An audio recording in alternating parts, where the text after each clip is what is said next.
دعا کے وقت کسی گناہ یا اطاعت کا خیال دل میں لانے کی بجائے خدا کی رحمت پر نظر رکھنی چاہیے۔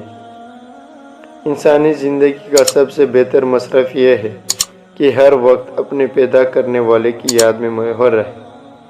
حق تعالیٰ پر بھروسہ رکھنا چاہیے اور اس کے سوا کسی سے امید نہ رکھنی چاہیے۔ غصہ پی جانے سے بہتر ہے کہ معاف کر دو، کیونکہ جو شخص غصہ پی جائے اور معاف نہ کرے تو ممکن ہے کہ اس کے دل میں کینہ جڑ پکڑ جائے۔ اس دنیا میں کامیابی کے الفاظ اس وقت تک شرمندہ تعبیر نہیں ہوتے جب تک انسان خدمت خلق کو اس طرح اپنی زندگی کا مقصد نہ بنائے کہ برائی کا خیال ہی اس کے دل میں نہ آئے۔ دنیا میں اس سے زیادہ سخت کوئی چیز نہیں کہ تمہاری کسی کے ساتھ دشمنی ہو۔ جب تک تم دنیا کے طالب رہو گے وہ تم پر غالب رہے گی، جب اس سے منہ پیر لوگے وہ تمہارے ماتحت ہو جائے گی۔ علم سے زیادہ مفید یہ ہے کہ تم اس پر عمل کرو، اور سب سے اچھا علم وہ ہے جو تم پر فرض ہے۔ تیرے سب سے بڑے دشمن تیرے برے ہمنشین ہیں۔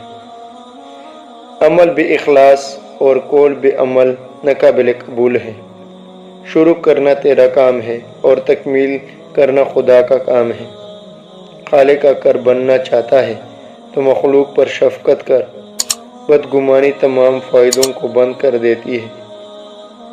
تنہا شخص مضبوط ہے اور ہر گناہ کی تکمیل دوست سے ہوتی ہے۔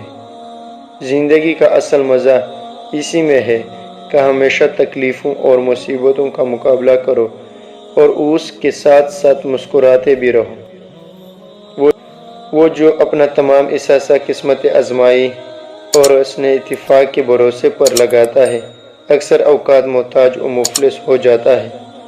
بڑا بننے کے واسطے پہلے چھوٹا بنو، کیونکہ بڑی عمارتیں جب بنتی ہیں تو ان کی بنیادیں چھوٹی چھوٹی اینٹوں سے بنتی ہیں۔